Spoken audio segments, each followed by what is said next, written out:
Our next panel is really dealing with the issue of our time, one that, as you can tell, as you may have noticed, cuts through almost everything that we've discussed so far today. We know now, beyond a doubt, that Russia successfully intervened in our election and tried to shape our democratic process. And the key questions are, what are Russia's broader aims, and what can we do to protect ourselves? We have a superb panel to address these questions. Let me introduce them to you. Ned Price. You guys would just raise your hand, make sure people know who you are. Ned Price, former senior assistant to President Obama and a career CIA officer. Evelyn Farkas, former Assistant Secretary of Defense for Russia, Ukraine, and Eurasia, with vast experience on Capitol Hill, the executive branch, and the academy. And Yulia Yaffe of The Atlantic, one of the country's most prolific and incisive authors on Russia. And our great moderator, Jim Sciutto of CNN, I'm sure very familiar to all of you. Jim reports and provides analysis at CNN on all of the network's platforms on all aspects of national security. So let me turn things over to Jim Sciutto. Thank you. As much as it pains me to do this, I should also note that both Evelyn and Ned are contributors to MSNBC. Credit where credit is due. You'll notice that a previous iteration had Peter Clement from the CIA, and that is not Ned Price. A previous iteration had Sergei Kislyak. And I've asked Ned to play the role of Sergei Kislyak today, which he's agreed. Do my best. So no one will remember anything. All questions from the audience directed to Russia go to Ned. So I mean, it's certainly a lot to talk about.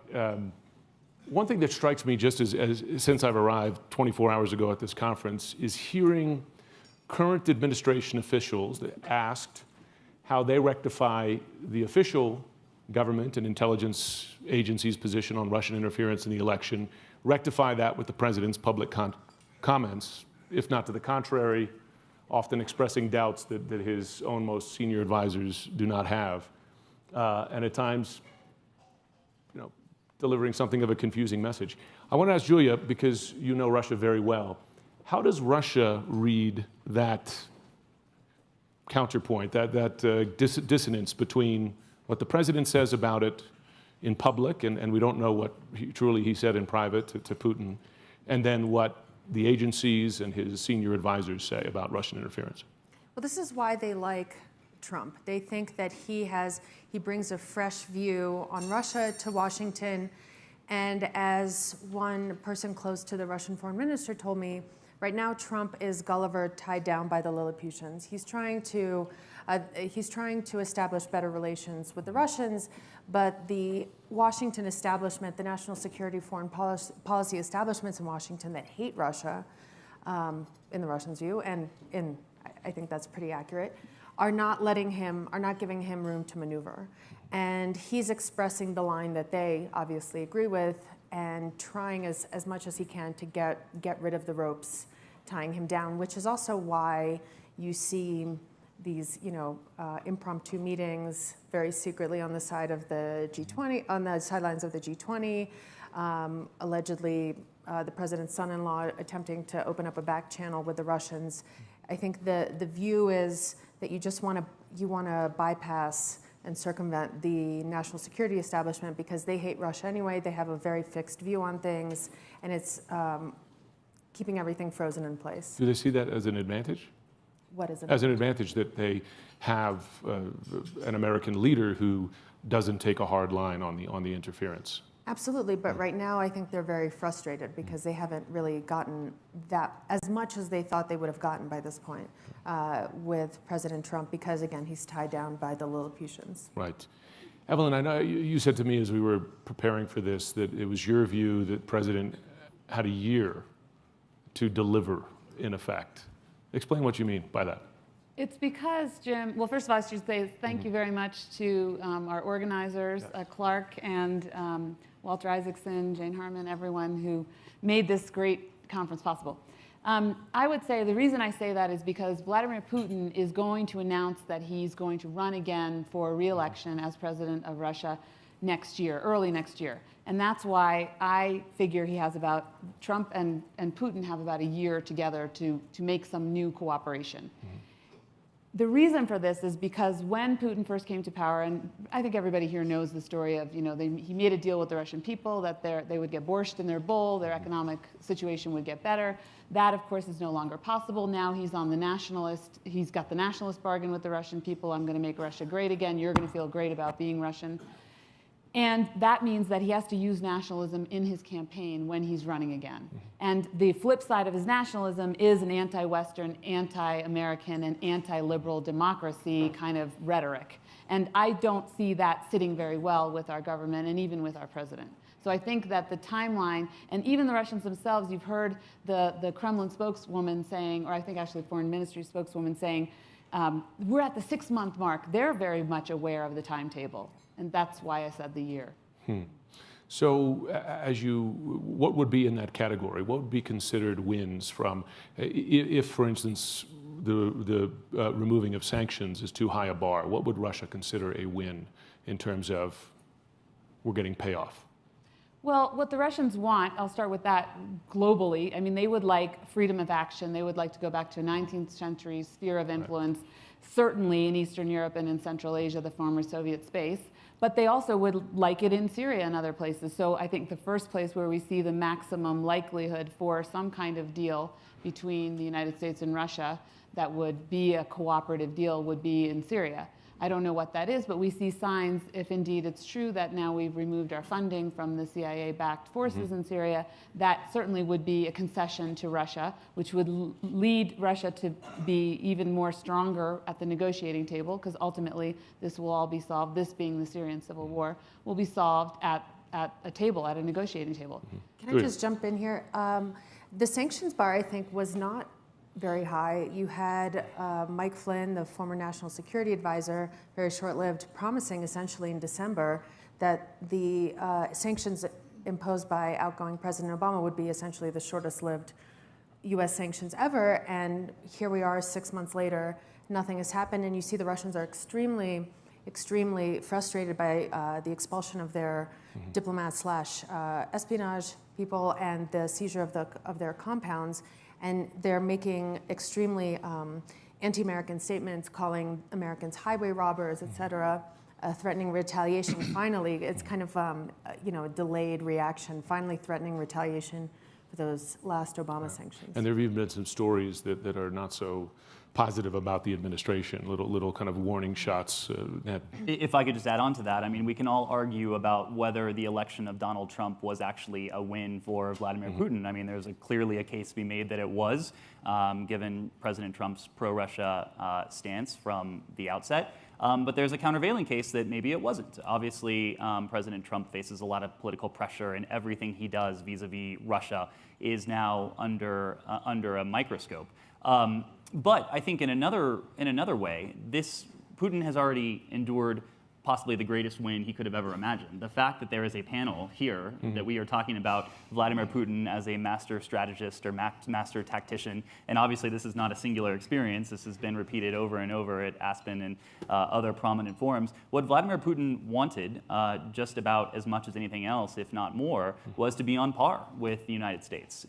He was infuriated when President Obama called Russia a regional power.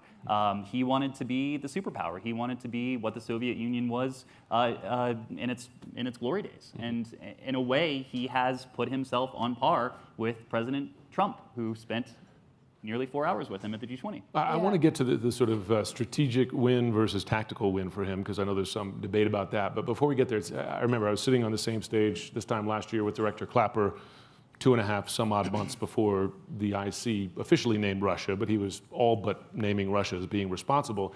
And he said at the time, and again before the IC had assessed that they believe Russia actually intended not just to disrupt, but to aid Trump over Clinton, he said that a lot of the driving force was just embarrass U.S. democracy, embarrass the U.S. political process. So if we're asking this question, did Russia win? Is this a victory for them? On that point, would you say, and I'll leave this to whoever wants to pipe in first, that in itself, I mean, just the back and forth and the questions and the doubting of the intelligence community and the fake news, et cetera, can you say on that goal at least, Putin already won? I think that when we talk about Russia having a singular goal or a singular way of achieving that goal, we're mischaracterizing Russia. I think the Russians start with a maximalist position, and then, if they get some of it, they're okay with that. I think there were many goals in what they did in 2016. One was to make us look foolish. One was to discredit democracy, in part because of for domestic reasons and for the situation in the so-called near abroad, the former Soviet states, and in Eastern Europe, right? You had, after 1991, after the end of the Cold War, the global consensus was that liberal democracy is better and it works, and the Russian, the Soviet way of doing things doesn't work, and it's immoral and it's bad. And you had all these, you had Russians and you had former Soviet republics and Eastern European people striving to be, to change their societies into some modicum of this liberal democratic order. Now he's showing, look at the liberal democratic order. It's not so hot, is it? And maybe our way of doing things is a bit better. Maybe you don't have as much freedom, but things are more stable. You don't have to worry so much about what comes tomorrow. So that's one motive. Then there's Hillary Clinton, that, there's definitely no love lost there. I just don't think there's a singular motive and a singular like, this is what we're doing, A, B, C, D. But I do think clearly we are fighting with one another. Our democracy does look weaker at the moment. And I think our president is treating, Putin again as not even as an equal, almost as if Russia's a stronger country than the United States. It's baffling. I'm sure if you polled Americans, they would think that Russia's like the #2 economy rather than #9 by GDP. So I think that's a win for them that maybe they didn't even foresee. The other thing is the language of relativism, the "we also kill people" kind of line that Trump uses, that he's adopted a lot of this Kremlin tactics and the language that they use domestically in the United States. And that's very dangerous, because all you need to do is look at what's happened to truth in Russia and, very much wish that doesn't happen here. Yeah, fake news and the very existence of facts. And it wasn't, inconvenient information is deemed questionable. And early on, I have to say, it wasn't, Ned and I were talking about this the other day, it wasn't just to raise up Trump and hurt Hillary. It was also, for example, Russian media. I was in Russia last spring, and if you watched Russian state TV, it was also all about Bernie Sanders and how great Bernie Sanders was, and how terrible the other Republicans were. So it was Trump and Sanders. It was like the two outsiders that they were really gunning for. And they also had Jill, I forget her last Jill name Stein. already, Jill at the Stein. RT dinner. Yeah. In some ways, though, I would make the point that it's almost difficult to disaggregate the effects and implications of the Russian active measures from what we saw during the course of the 2016 campaign.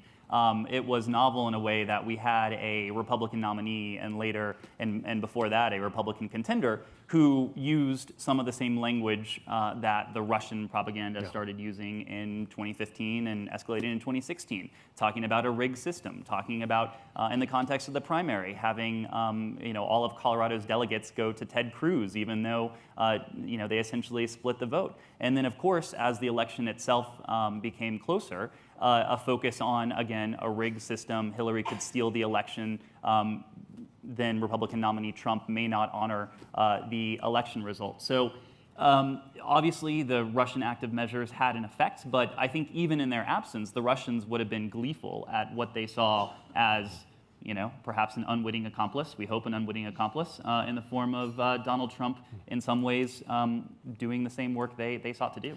Yeah, it's been interesting to me, the on point. You will hear from Russia and sometimes folks, not just in the alt-right world, but in Trump world, and then WikiLeaks, which we know, at least the IC has deemed to be the intentional cutout for the release of these stolen documents and materials.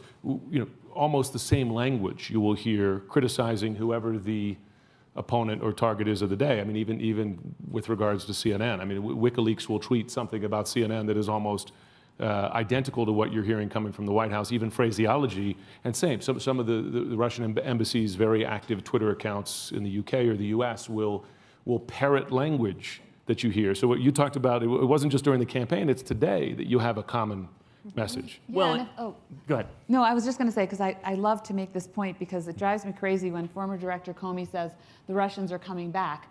to your point, they never left. Right. I mean, they're still here. They still have all that information. They're in our cyber and in our information sphere.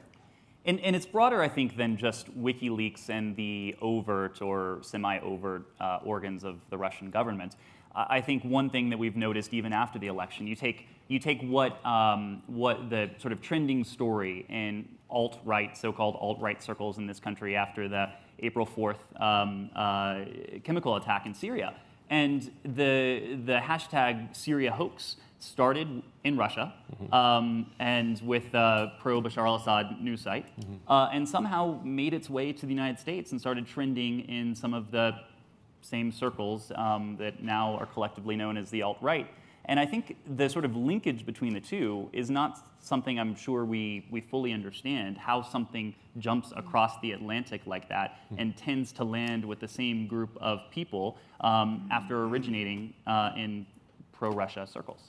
You're delicately wading into a topic there, which is the question of whatever you want to call it, collusion, cooperation, whether witting or unwitting. Obviously a weighted question.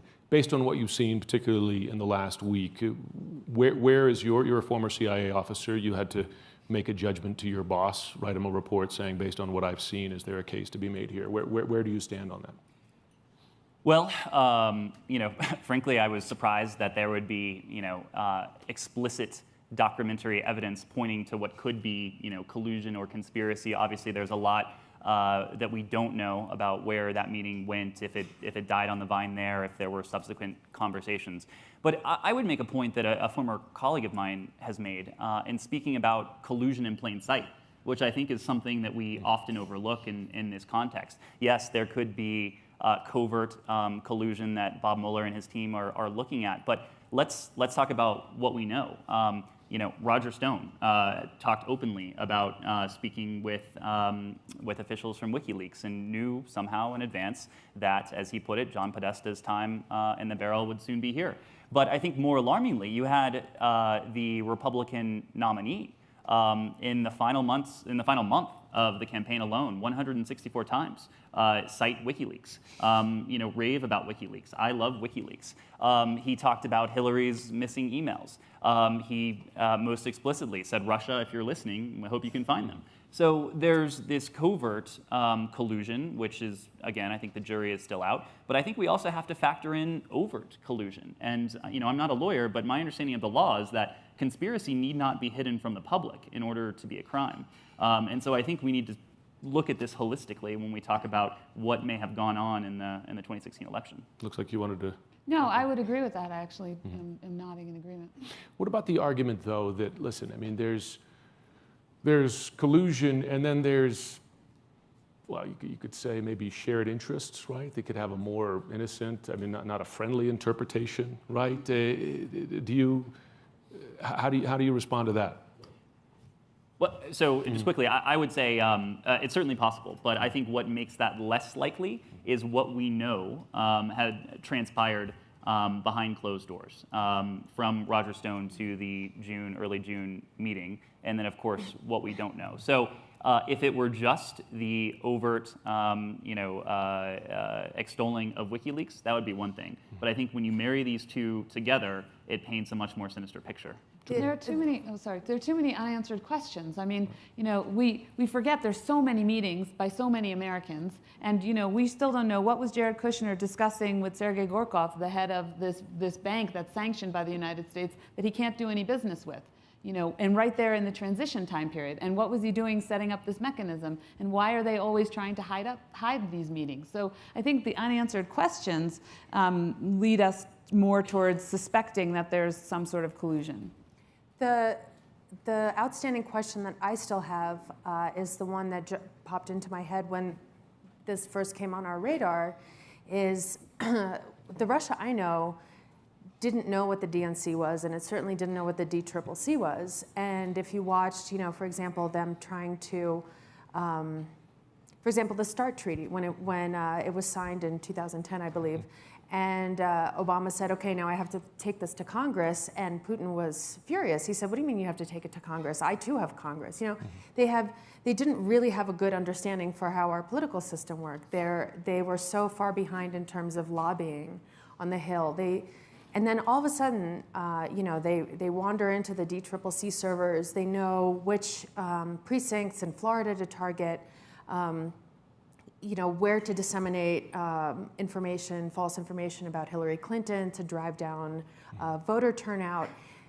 Where did they get so smart all of a sudden? Well, and I know that we've reported that that's part of the current investigation, looking at Jared Kushner's data analytics, his famous data analytics. But is it really that hard to figure out where to target? I mean, couldn't you or I just subscribe to the Cook Political Report and say that I need to target, you know, District 37 in southern Michigan? I mean, is it that? I'm curious. You guys have all been in politics for a while. When I've heard that, I say, well, is it that, you know, scientific to figure out where to have sent the best fake news and so on? It's not if you're, you know, if you're in the soup of Washington and you're constantly hearing about it. But for example, in the DNI report that came out in January, the illegals were mentioned. I don't know if you remember redheaded hottie Anna Chapman from the summer of 2010. You know, these embedded spies that that the Americans were based on. They were here apparently to monitor the 2008 election, and the things they were doing were laughable. It was, you know, it was the Pink Panther. Right. Like Anna Chapman went to buy a burner phone in Brooklyn, and she registered it to a fake address, which was 99 Fake Street. I'm not kidding you. You know, they were going to think tank events and reading newspapers and radioing back to Moscow. So this is like, it's not hard, but for some reason they were not very good at it before. Right. Big picture, just for a moment. You know, we asked the question, others are asking, did Russia win or lose? More properly, is Russia winning or losing in this? What have they gained? But is the more appropriate question, is the U.S. losing? Right, in that, regardless of what Russia's intentions are, that the loss of confidence, you know, we talk a lot about, and Director Clapper referenced this last year, a broad societal loss of confidence in institutions, right? We see that, God knows, the media, Congress, et cetera, but also now the electoral process.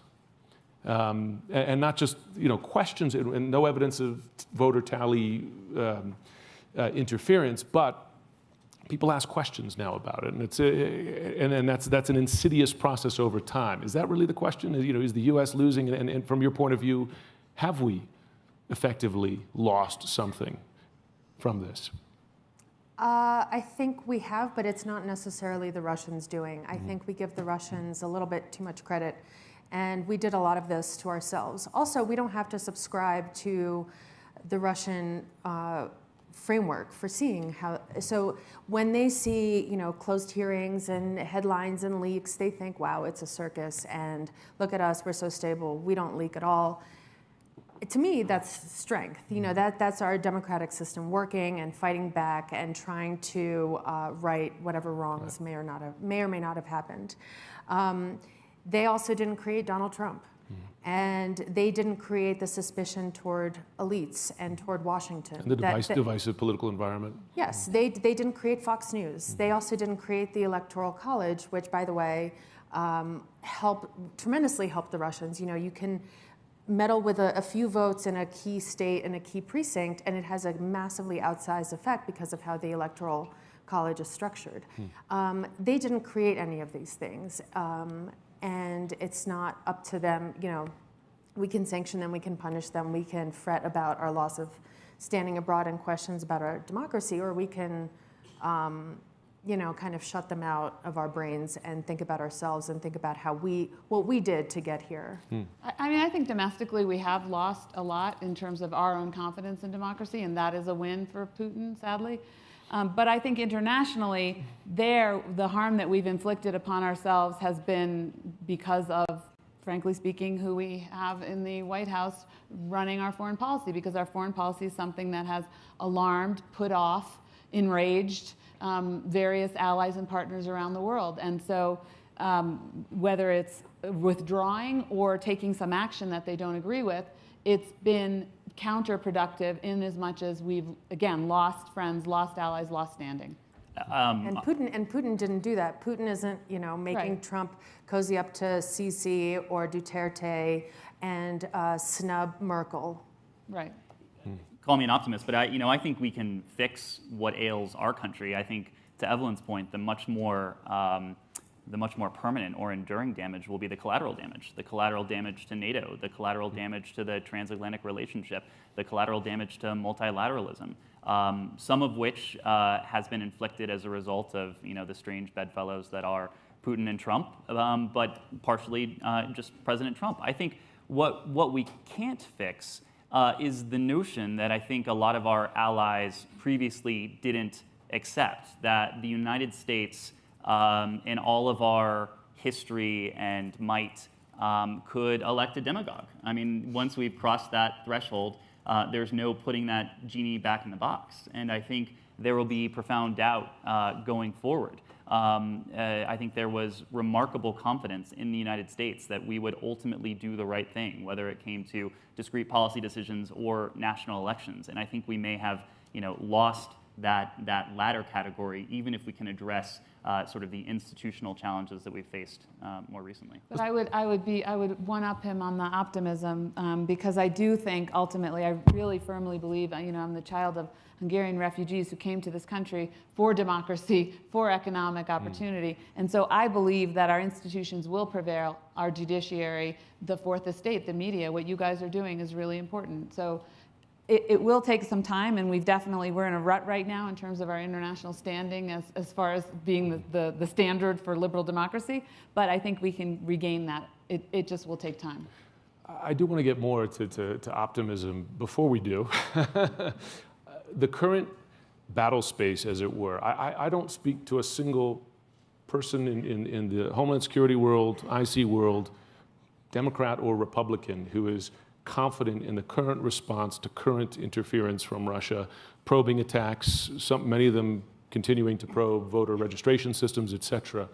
And we're hearing, and Secretary Kelly rather said this yesterday, that states are resisting, in fact, federal help. Understandably so, there's a political reason for it, but it's kind of like no one's really doing anything, right? I mean, they're talking about it, but no one's doing anything about it. Maybe I'll start with you, Julia, because you know Russia. They did not mess with voter tallies in 2016. Do you think that's a step that they take in 2018 or 2020? Because you wouldn't, again, you don't have to do it. What do we have? 40,000 voting districts in the country. You don't have to do it in 40,000. You could do it in 50 or 10. Well, that's what I'm saying is that you don't even need to. First of all, I don't know. It's also kind of, are we 100% sure that they didn't do anything? Yeah, right. And second of all, you don't need to mess with the tallies if you're doing other things. And if you're, I was in September, I was in Kent, Ohio, and a Bernie voter, then Jill Stein voter, was telling me about a story she saw about Hillary Clinton having Parkinson's, but for some reason having no tremors. And how did she do that? And by the way, she saw that on Russia Today. And is that any different than NPR, which also gets government funding? So, you don't, like you said, you don't need to mess with every single precinct. You don't even need to mess with a single precinct. You can turn off voters in a key district in Ohio.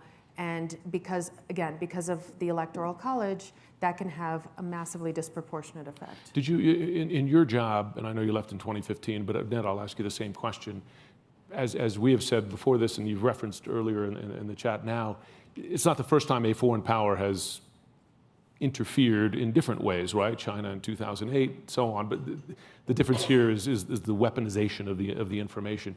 But in the past, have you seen China or Russia or North Korea or Iran, that the key cyber players lay the groundwork for voter interference? I don't know, blow up some registration lists so people, when they show up, they're not there. Have you seen evidence of that? So my job was in the Department of Defense, so I would not have necessarily come across that unless it was in some bigger, more comprehensive report. But I think the point that I would like to make is that the Russian government is opportunistic. Putin is opportunistic, and he's a risk taker.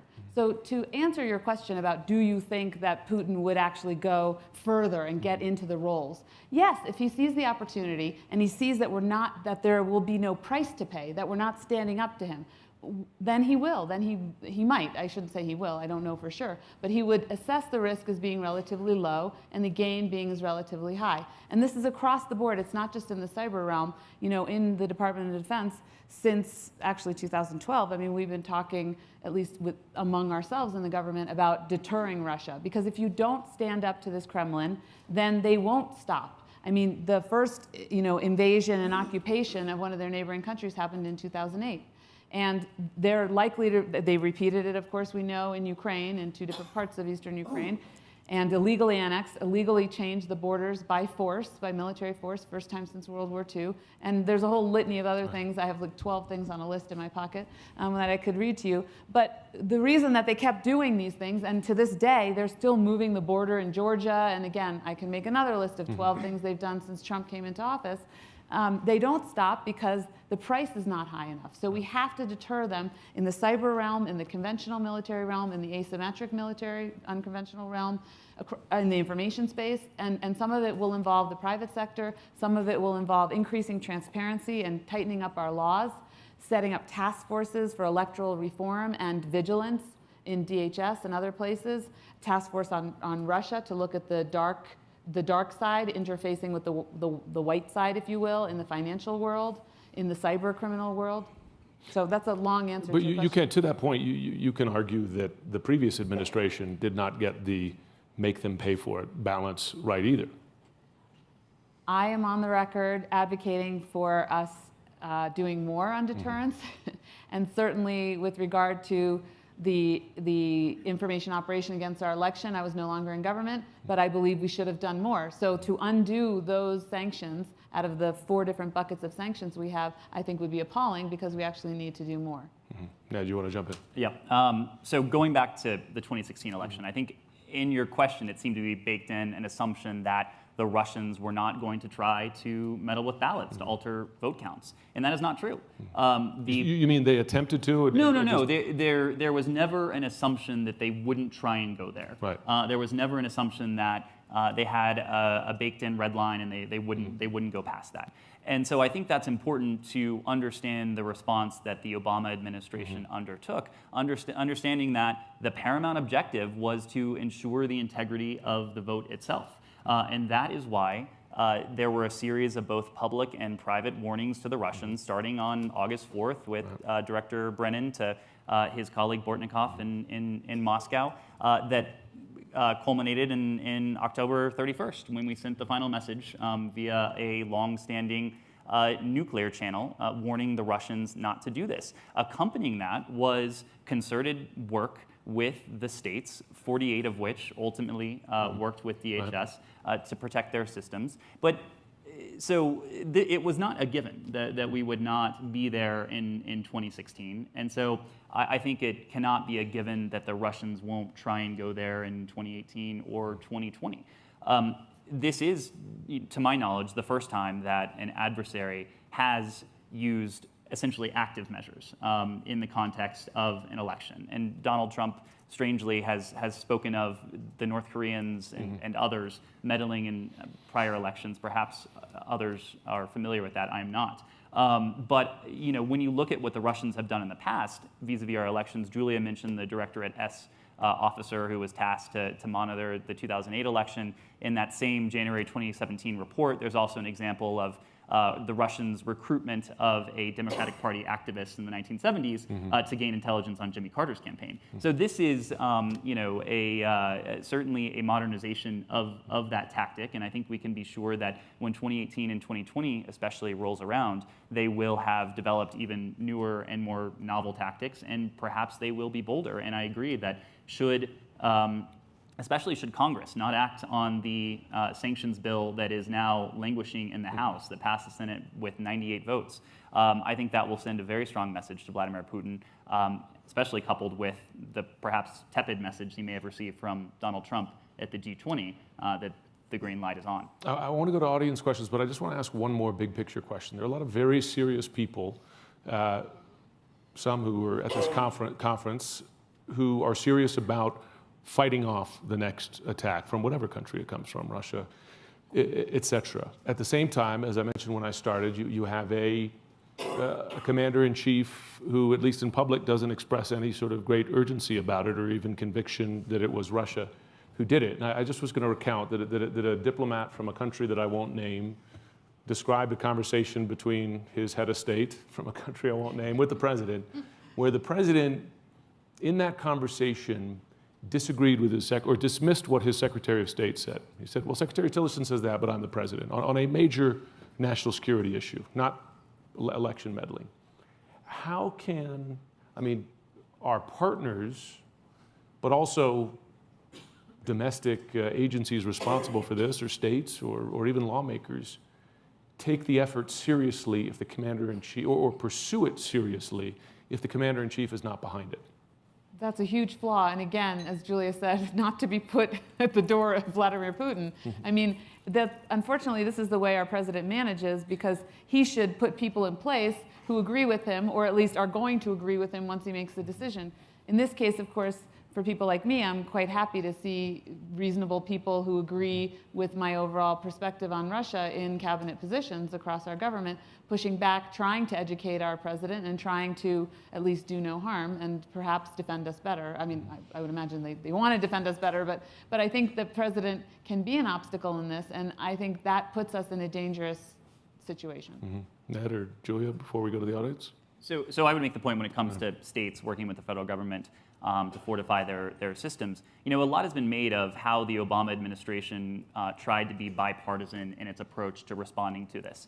And I think the point that has been lost is that we didn't pursue bipartisanship as a virtue in and of itself. Bipartisanship we saw as an avenue to secure states like Georgia and some of the other southern states especially that may have been resistant to working with the federal government on something as sensitive as electoral infrastructure, working with Congress to have a bipartisan statement, Democrats and Republicans coming together, urging states to work with the federal government. And even with that ultimately came around after it was rebuffed by senior members of Congress.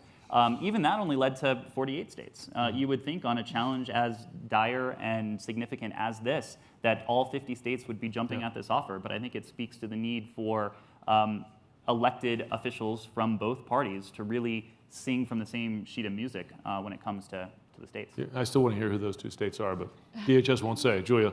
Yeah, I was just going to say, again, that's not Russia's fault that you have Mitch McConnell, just because it's President Obama coming to him and asking him for cooperation on this.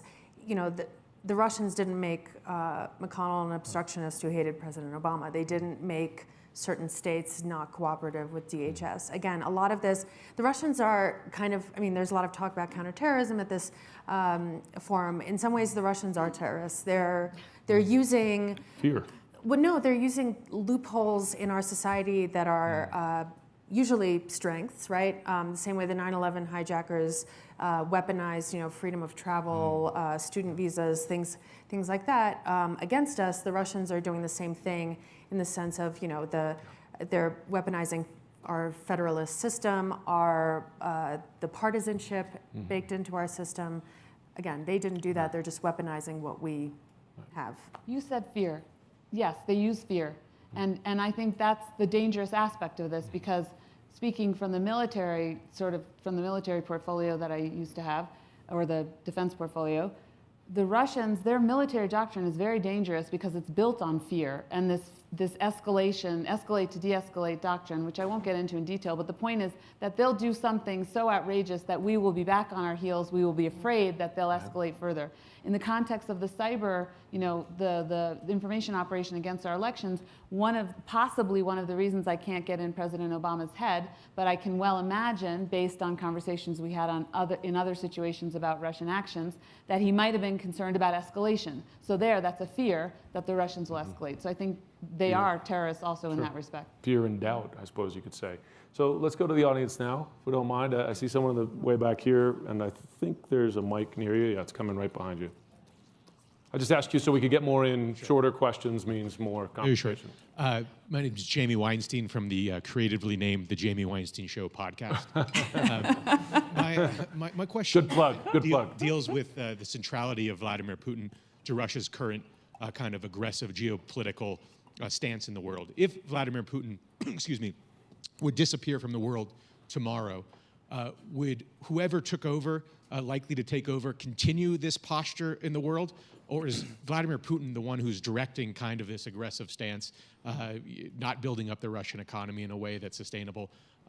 Or is it institutional, that whether he's there or not, this kind of aggressive stance would continue? You want to take that? I love this question. Thank you, Jamie.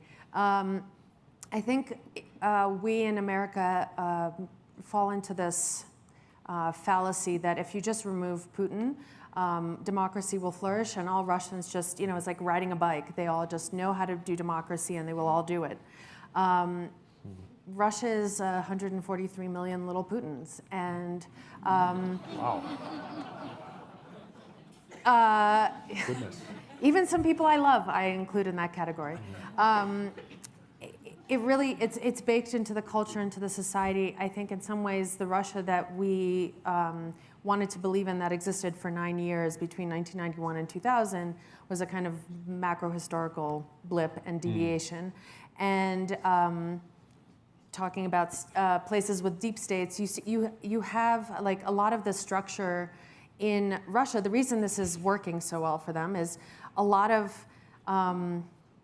the system has just been imported wholesale from the Soviet Union. The judges, the clandestine services, the military, the mob, well, that's not very Soviet. But anyway, so like there is continuity. And there is, I keep thinking back to something that Vladimir Putin's advisor, who helped him win his very first presidential campaign in 2000 and served with him for over a decade, said, when this system collapses, and it will collapse in a day, and the system that replaces it will be exactly the same. That's remarkable. Evelyn? Yeah, I mean, I think sort of from a political scientist perspective, the Kremlin, I mean, it's really the Kremlin, the institutions, the organizations, the culture, it's kept together by the autocratic system, obviously, with this veneer of democracy over it, and then this corrupt, kleptocratic economic system. And I think even if you remove Putin, you would still have that system. Yes, you could get a Medvedev-style person in the office of the president, as we saw before, who has a softer edge, who might give on a few things, but the system and the overall objectives of the country wouldn't change. And I think that also gets to what you were saying, I suspect is under the little Putins, the nationalism comment, the nationalism and the real kind of loss of the neo-imperial emotion is still very real in Russia, because the trauma of losing their empire is still very real and fresh. And it would be, I mean, it's still real and fresh for the French, for crying out loud. And the Brits only got over theirs because we were like an extension of empire for them. And also, I'm sorry, and then I'll let Ned speak. But the Russians are more like Americans than we like to admit. They too, like us, think that they have a special role to play in history, that they are a great nation that has contributed greatly to Western society, that theirs is a mission given to them by God, and that they're not just some tiny country. They're not the Czech Republic. They're not just another European country. Exactly. They're something larger than that. And the 90s were a huge trauma for them. If you want to read something really good about that, I would really recommend reading Secondhand Time by Svetlana Alexievich, who won the 2015 Nobel. And it's all about even people who suffered horribly under the Soviet system, missing the system, missing that the sense of purpose it gave them, the sense of mission, the sense that they were part of something larger. And in that, Americans are very similar to that Christian West versus the hordes kind of view of the world, which you saw some echoes of, frankly, in the president's Poland speech. Did you want to pipe in on that, or you want to go to the next question? Associate myself with those comments. Okay, fair enough. How about here, up in nearly the front? Hi, my name is Drew Danik from the University of Texas at Austin. I'd first like to thank the stage for your service to our country. My question is, we talked a lot about discourse, talked a lot about strife. How, given what the discourse is, given what the strife in our system is, what can we do across the board of our system to show strength to Russia, to combat that?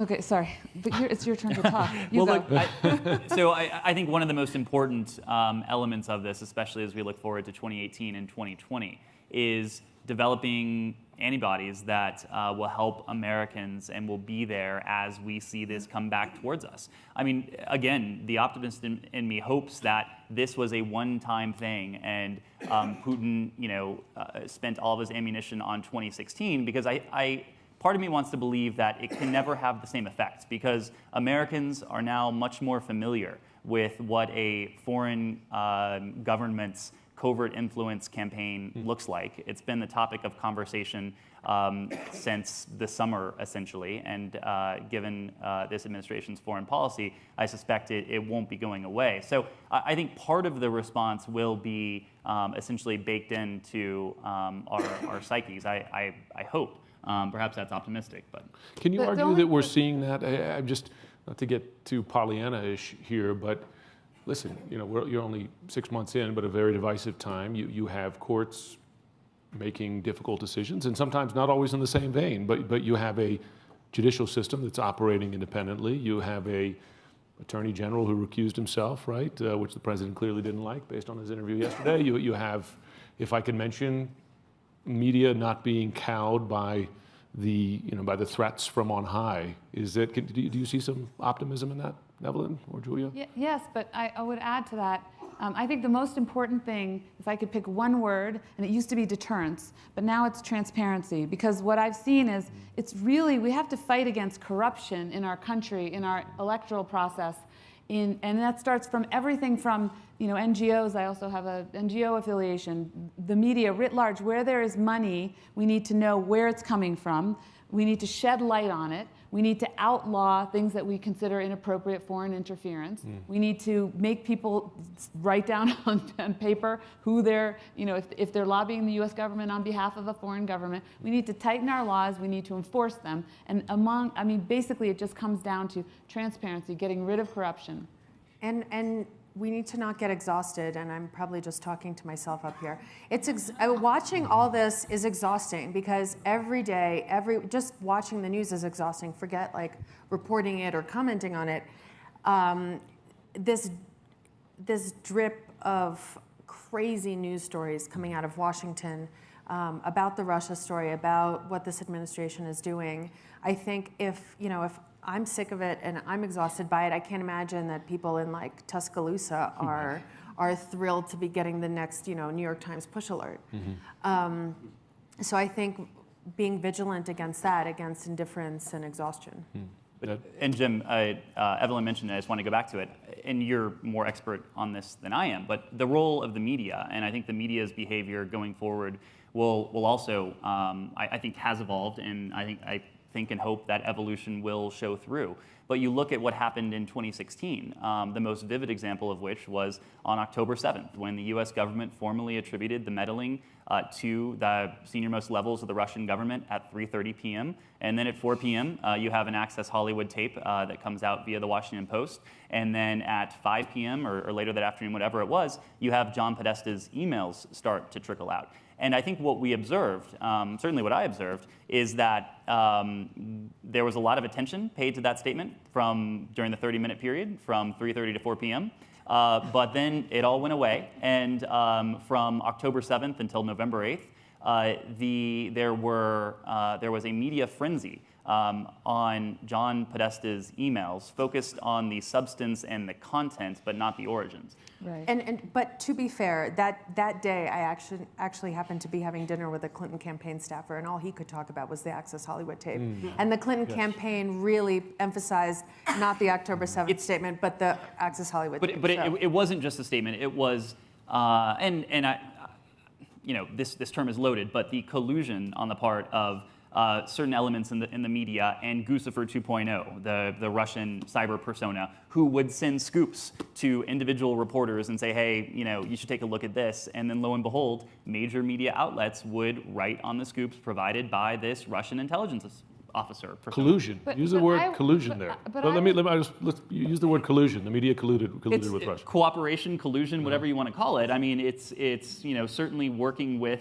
I imagine all of the journalists were unwitting at the time. Hopefully, that's the case. But it was still certainly cooperation, collaboration. Call it collusion. But that implies active or not witting. That implies not unwitting rather. That implies witting, collusion. I think witting cooperation. At a certain point, you had to have blinders and earmuffs on not to know that Guccifer 2.0 was a Russian intelligence official. And I just want to say, I mean, in defense of the Clinton campaign, and in full disclosure, I was volunteering to help Hillary Clinton.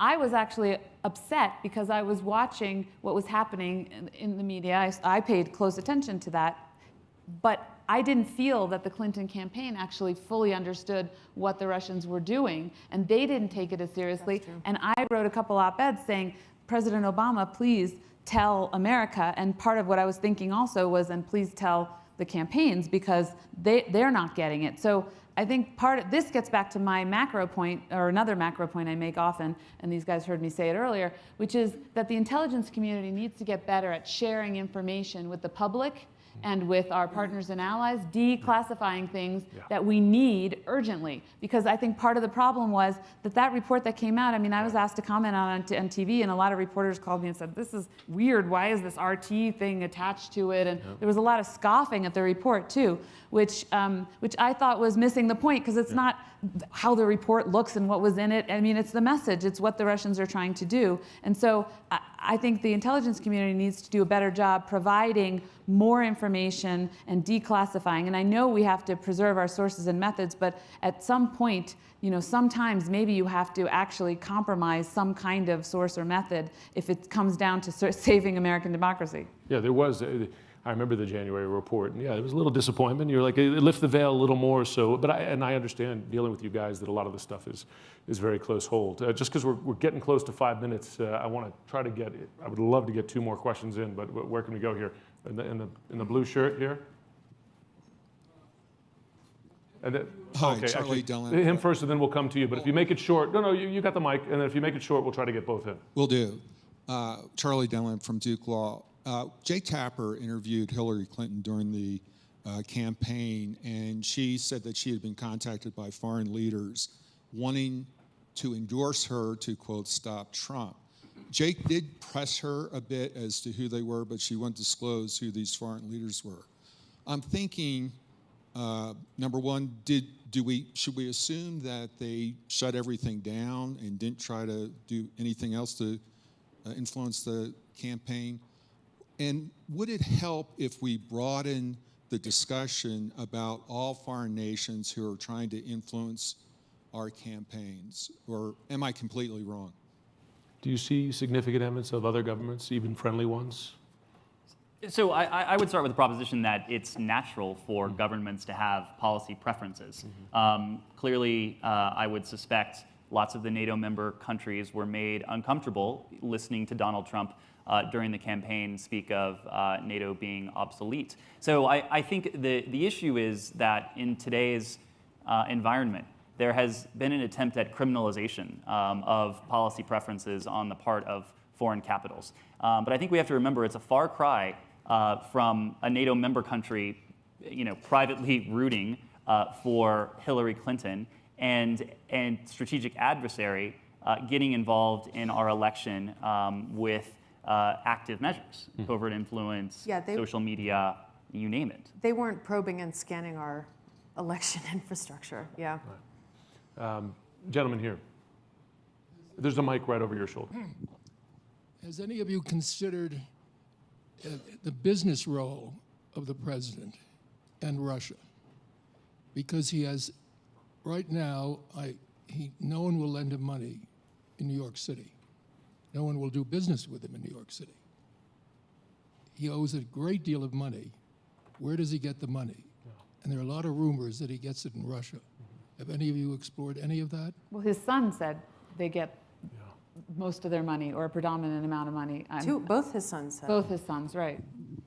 And Mueller reiterated today, timing interestingly, after the president's comments yesterday that business ties are going to be within the scope of the investigation. And it's not a crazy proposition either. He's doing real estate in New York and Florida, and guess where Russians who want to park their money outside of Russia, guess where they want to buy real estate? New York and Florida. I agree. I think it's also a bit broader, and I think one framework to look at this president's foreign policy and some of the oddities of it. His embrace of people like Duterte and Erdogan and Putin. You look at the countries where the rhetoric has been much softer than we might have expected, and even an affinity with those leaders. And I think there's a very significant correlation with Trump investments.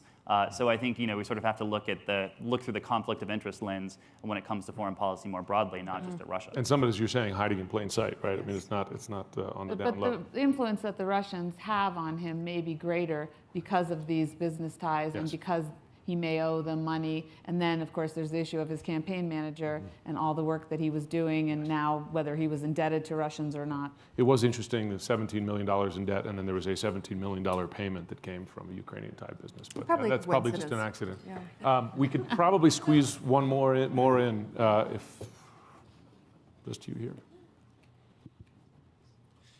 Good afternoon, panelists. Thanks for speaking with us. My name is Justin Gerard. I'm a rising junior at the University of Notre Dame, and I'm curious, you spoke about the IC and maybe disclosing, being more transparent about where their information is coming from. And I know that's kind of been an enduring problem after the election process, was this distrust of the IC. But if they're unable to disclose those sources and means to enable future national security efforts, who in the government should be taking responsibility for going to bat for the IC if it's not going to be coming out of the executive branch? So. Ed, maybe you're a CIA alum. Going to bat for the IC in terms of protecting it as an institution? The information that they're releasing. I see. Is good. The for it. vouching for the information that they're releasing with the American people. I'm from a small farm town I would say in Congress, Indiana. if I could. Yeah, and a lot of people don't take it. Right. Well, I think there have been a couple instances where we have dealt with this. In the aftermath of the downing of MH17, there was a presentation derived from intelligence that demonstrated the assessment that this came from Russian missile. Russian missile, exactly, in a rebel area. And obviously, in the aftermath of the 2014 chemical attack in the Damascus suburb and elsewhere, but it's always, as someone who was in the intelligence community, it goes against the instincts of an intelligence analyst or officer more broadly to see that information being presented publicly. Intelligence is collected for the benefit of policymakers, and it's collected to present policymakers with an array of options and opportunities that they can then act on. It's never comfortable as an intelligence officer to see that information then made public.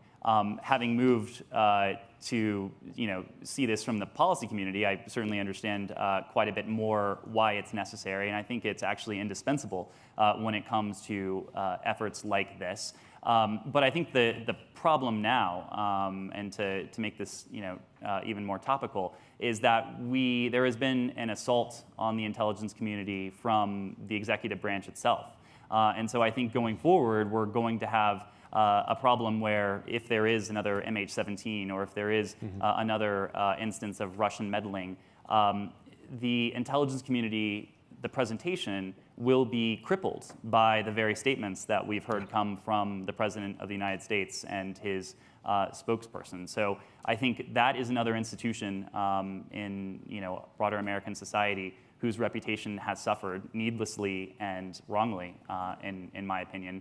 And it's one that I think we'll have to, we'll pay a price for that the next time there is an exposition of classified intelligence more broadly.